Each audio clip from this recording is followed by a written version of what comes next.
Bismillahirrahmanirrahim. Assalamualaikum warahmatullahi wabarakatuh. Nama saya Nurul Adlina binti Abdullah, BA20110108. Pada video kali ini, saya akan menerangkan mengenai soalan-soalan yang diberikan, iaitu yang pertama, apakah yang dimaksudkan statistik deskriptif dan inferential dalam Islam? Bagaimana kedua-dua statistik ini berfungsi dengan ajaran Islam? Berikan contoh anda. Statistik deskriptif digunakan bertujuan untuk mengumpul data, memproses data, menyusun data, memperbanyakkan data, serta menganalisis sesuatu data dalam bentuk numerik atau angka. Statistik ini juga digunakan bertujuan untuk memberi gambaran kepada data dalam bentuk teratur, ringkas, serta jelas berkaitan sesuatu peristiwa atau keadaan. Teknik penggunaan statistik deskriptif ini digunakan bertujuan untuk meringkaskan kandungan sesuatu data dalam bentuk jadual, grafik, angka sehinggakan data tersebut dapat memberikan informasi penting yang sistematik. Statistik deskriptif ini juga menerangkan berkaitan ciri-ciri ataupun sifat yang dimiliki oleh sesebuah kumpulan data sama ada ianya dalam bentuk sampel ataupun populasi. Ianya juga merupakan satu cara bagi mengumpul data dalam sebuah grafik, menyusun keseluruhan data dalam bentuk yang lebih mudah difahami serta mempersembahkan data dalam bentuk yang lebih kompleks dan signifikan agar isi data menjadi lebih teratur dan dapat digunakan bagi mentafsir sesuatu maklumat maupun data yang terlalu rumit untuk difahami. Seterusnya adalah statistik inferential. Statistik ini bertujuan untuk memberi sebuah gambaran kepada sebuah objek atau data yang diteliti. Statistik inferential merupakan suatu ilmu yang menyediakan penyusunan atau suatu metode yang digunakan bagi meramal, mentafsir serta membuat sesuatu kesimpulan yang umum berdasarkan sebuah data. Statistik ini bertujuan sebagai alat penguji berdasarkan parameter populasi serta pengujian sebuah hipotesis. Menurut Sugiono, statistik inferential mempunyai kaitan dengan metode atau cara pembinaan kesimpulan berdasarkan data yang diperoleh daripada sampel bagi menggambarkan ciri-ciri suatu populasi. Statistik ini juga menerangkan secara lebih mendalam serta membahas cara menganalisis data dengan mengambil kesimpulan. Statistik ini merupakan statistik yang digunakan untuk mengenal pasti data sampel terhadap populasi serta memberi peluang sejauh manakah gambaran data sampel terhadap populasi bagi penelitian menentukan tingkat signifikan dalam sesebuah data. Berikut merupakan contoh-contoh bagi statistik deskriptif. Antaranya ialah pertama, kecenderungan pusat atau mean. Bagi mencari nilai mean dalam markah ujian tersebut dengan cara tambah keseluruhan subjek, keseluruhan markah yang diperoleh oleh pelajar, kemudian dibahagi dengan 10, lalu dapatlah jawapan iaitu 61.4. Kemudian contoh seterusnya adalah kecenderungan pusat median. Markah bahasa Arab tersebut disusun dalam bentuk menaik. Lalu median merupakan data yang ada di tengah-tengah, iaitu 74. Contoh ketiga adalah kecenderungan pusat, iaitu mod. Bagi mencari mod atau kekerapan, data perlulah disusun secara menaik.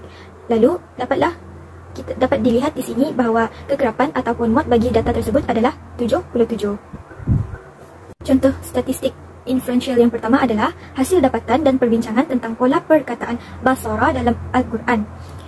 Surah Makkiyah merekodkan jumlah tertinggi iaitu sebanyak 109 kali bagi pengulangan perkataan basara berbanding surah Madaniyah iaitu hanya sebanyak 39 kali.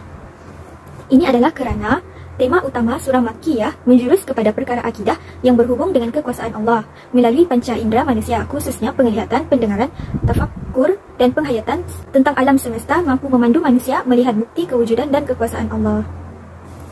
Contoh statistik inferential yang kedua adalah perhatian Al-Quran terhadap haiwan dan ternakan.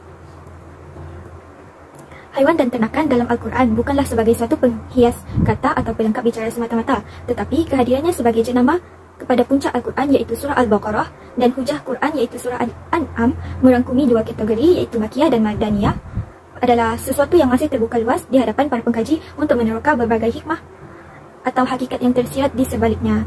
Seiring dengan itu, kehadiran dalam surah dan ayat lain dalam Al-Quran juga tidak kurang penting, perlu dikaji dan diselidik dari berbagai aspek oleh para mufassir, ilmuwan dan pengkaji. Soalan kedua, Islam sebagai sebuah agama mementingkan penggunaan nombor. Bagaimanakah secara falsafah Islam dan nombor bekerja sama? Nombor mempunyai perkaitan yang kuat dengan Islam. Sekiranya nombor tidak dikuasai dengan baik, berkemungkinan untuk berlaku kesalahfahaman terhadap penerimaan sesuatu maklumat adalah banyak. Hal ini dikatakan sedemikian kerana jelas terlihat banyak perkara yang berkaitan dengan nombor di dalam Al-Quran. Syariat Islam mengatakan bahawa ilmu falsafah bukan sahaja perlu dikuasai, malah menjadi aset penting yang perlu ada dalam Islam. Menurut Al-Quran, terdapat juga dalam kalangan manusia yang telah dianugerahkan ilmu hikmah oleh Allah termasuk Nabi Daud, Nabi Isa, Nabi Muhammad SAW, umat Nabi Ibrahim, Luqman Al-Hakim dan sebagainya. Terdapat juga pelbagai disiplin ilmu pengetahuan seperti metafizik, fizik, psikologi, teologi, pendidikan, ekonomi, politik, dan akhlak yang disebut sebagai bidang pengajian yang ada di bawah skop ilmu falsafah. Namun, ilmu falsafah bukan sahaja dikuasai oleh para nabi, malah dianugerahkan kepada sesiapa sahaja yang Allah pilih dalam kalangan mereka.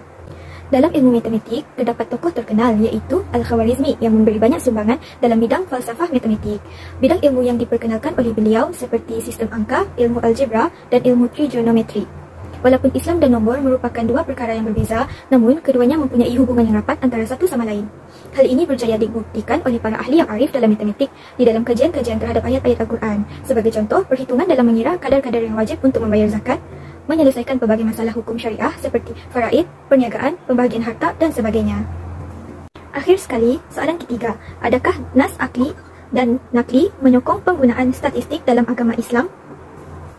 Dalil akli merupakan dalil yang berasal dari fikiran manusia, di mana akal fikiran manusia dapat menuntun manusia dalam memahami keberadaan Allah Subhanahu wa Ta'ala.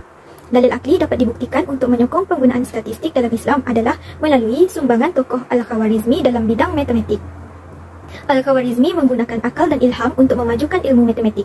Dengan ilham yang dikurniakan kepada beliau, maka lahirlah cabang lain, iaitu ilmu statistik yang membawa kebaikan kepada manusia.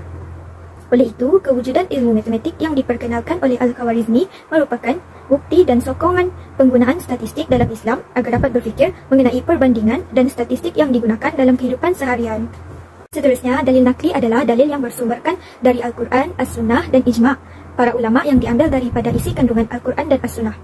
Antara dalil yang menyokong penggunaan statistik dalam Islam dapat dilihat di dalam surah Al-Kahfi ayat 49 yang bermaksud, dan kitab-kitab amal juga telah dibentangkan, maka engkau akan melihat orang-orang yang berdosa itu merasa takut akan apa yang tersurat di dalamnya, dan mereka akan berkata, aduhai celakanya kami, mengapa kitab ini demikian keadaannya? Dia tidak meninggalkan yang kecil atau yang besar, melainkan semua dihitungnya, dan mereka dapati segala yang mereka kerjakan itu sedia tertulis di dalamnya, dan ingatlah Tuhanmu tidak berlaku zalim kepada seorang pun.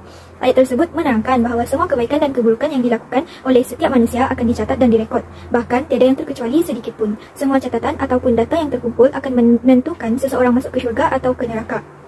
Pada ayat tersebut juga terdapat nilai yang selalu muncul, iaitu kebaikan dan keburukan. Seseorang yang memiliki catatan kebaikan yang lebih banyak, maka ia akan dimasukkan ke dalam syurga.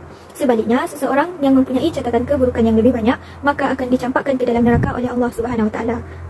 Sekian, terima kasih.